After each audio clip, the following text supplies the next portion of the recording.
नमस्कार मित्रांनो, आज आपण बघणार आहोत बिग बॉसचा 25वा एपिसोड.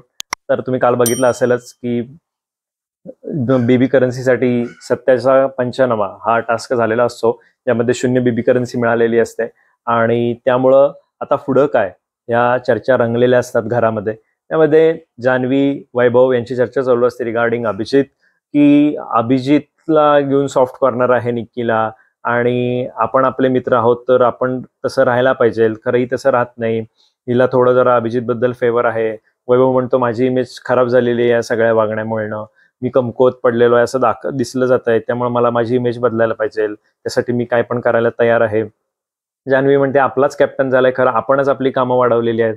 आपला कॅप्टन झाल्यावर आपली कामं कशी कमी व्हायला पाहिजेत हे बघायला पाहिजेत, तर तसं घडत नाही आहे. कारण जान्हवी बोलताना स्थिर का थांबत नाही मला तेच समजत नाही. वैभव असा कपडे घेऊन टॉवेलवर व्यवस्थित उभारलेला असतो, खरं ही मात्र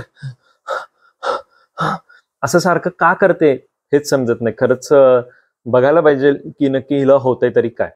अरबाज, निक्की, आर्या बसलेल्या असतात बेडरूम मध्ये, आणि त्यावेळी चर्चा होते की निक्की म्हणते की आर्या तुला काय टास्कच्या वेळी अंगात वगैरे येतं का, तू असं वाकडं तिकडं वागतेस वगैरे. तर आर्या बरोबर तिला सडेतोड उत्तर देते. ती म्हणते की मी निक्कीच्या बिग बॉस मध्ये नाहीये, मी माझा गेम खेळते आणि माझ्या गोष्टी करते, तू तुझ्या भ्रमातनं बाहेर आहे. बरोबर तिला उत्तर दिलेलं आहे आर्यानं. परत त्यांचा ग्रुप जमतो, टीम आहे. यावरून वैभव म्हणतो की तू ग्रुपचा विचार का करत नाहीस, तुझं इंडिव्हिज्युअल एक आहे. तर निक्की म्हणते नाही, माझं इंडिव्हिज्युअल मत आहे, मी ज्या त्यावेळी मांडणार. कारण वर्षा उसगावकरांचं जे सत्याचा पंचनामा असतं त्याचा रेफरन्सनं वैभव बोलत असतो. तर वैभव म्हणतो ठीक आहे, तुझं जर इंडिव्हिज्युअल मत असेल तर माझं सुद्धा इंडिव्हिज्युअल मत असणार आहे. दरवेळी मी ग्रुप म्हणून सगळ्या चांगल्या गोष्टी घ्यायला जातोय आणि मी शिव्या खातोय आणि तुम्ही आपलं चांगलं राहताय, तर मला हे बरं वाटत नाहीये. आणि तुझ्या असल्या गोष्टींच्या पाठीमागं मी कधी उभा राहणार नाही.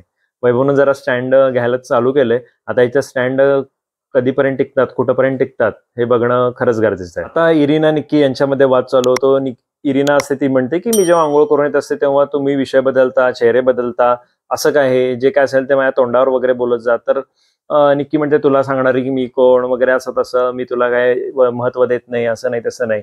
तर ती म्हणते तू आत्ताच म्हणत आहेस तर नंतर लक्षात घे, तू जे उरलेले 4 जण आहेत त्यांना सुद्धा तू महत्व देणार नाही, हे तुम्ही बाकीच्या लोकांनी सुद्धा बघून घ्या, असं इरिना सांगते. इरिनाचं हे बरोबर आहे. इरिना म्हणते माझ्या पाठीमागं काय बोलायचं आणि बोलायचं असेल ते सरळ बोला.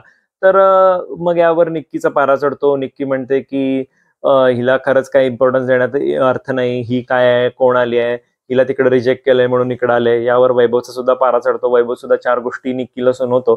तर मला तेच समजत नाही, निक्की उठसूट दुसऱ्याचं जे काय आहे लेवल ही कशाला काढायला जाते. रक्षाबंधन आहे म्हणून बिग बॉस सगळ्यांना राख्या पाठवतात. तर निक्की जी आहे ती घनश्यामला राखी बांधते. तर मग तुझं माझं नातं काय वगैरे असं तसं त्यांचं जरा चर्चा होतं. मग तू गोड बोल, मी गोड बोल, मी तुझी रक्षा करीन, मग तू माझी रक्षा कर, हे जे काय असेल त्यांचं बोलणं होतं.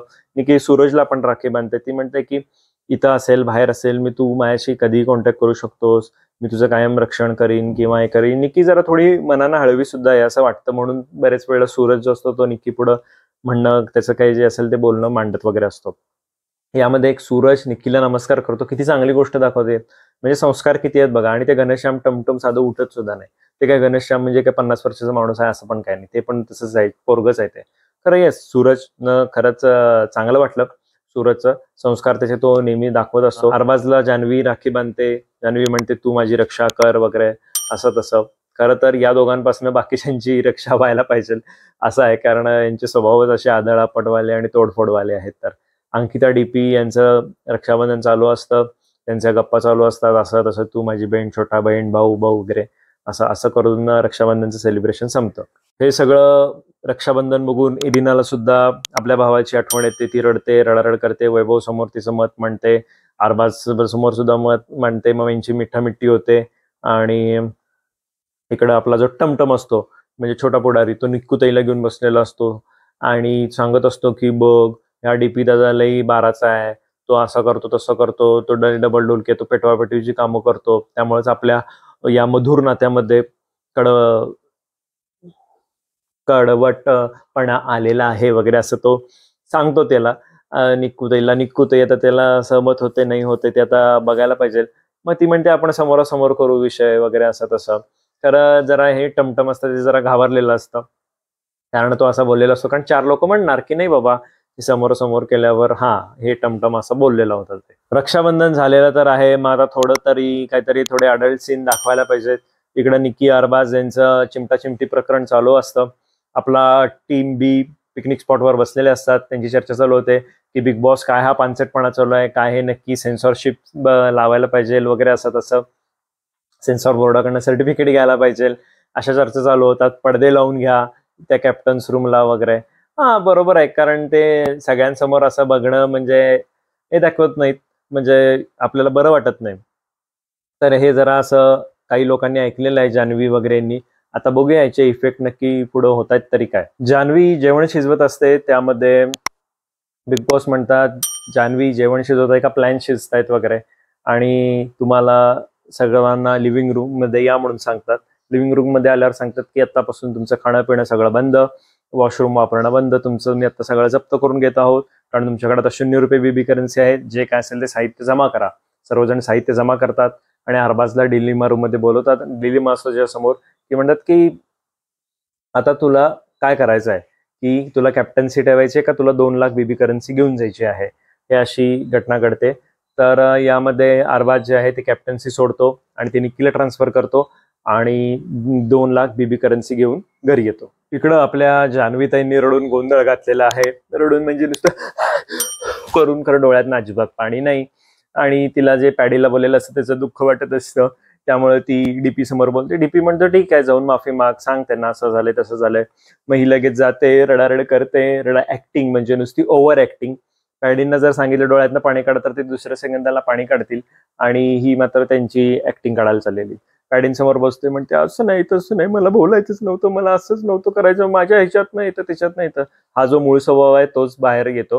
हे उगाच काहीतरी अतिशहाणपणा तू सांगू नकोस. पॅडी म्हणतात ओके ओके, ते तिला धड माफ पण करत नाहीत किंवा हे करत नाहीत, खरं त्यांनी मनाचा मोठेपणा दाखवलेला आहे.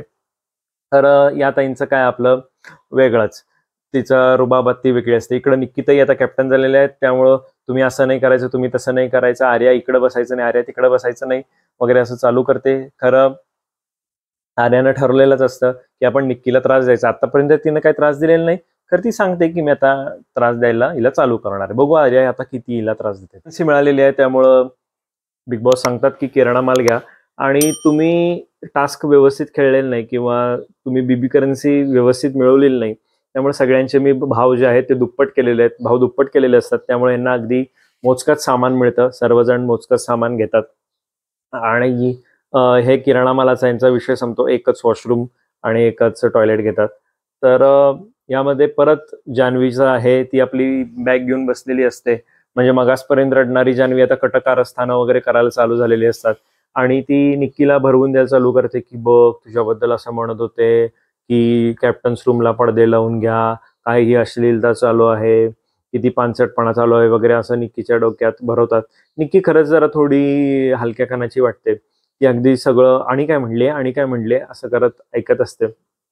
आता बघू यांचं पडदे लावायला विवरणं पुढच्या एपिसोड्समध्ये पेटतंय का हा इथंच विषय विस्तळतोय. तर बघायला विसरू नका बिग बॉस आणि बिग बॉसचे रिव्ह्यू. तुम्हाला जर व्हिडिओ आवडले असेल तर नक्की लाईक करा, शेअर करा आणि कमेंट बॉक्समध्ये तुमचं मत जरूर मांडा. धन्यवाद.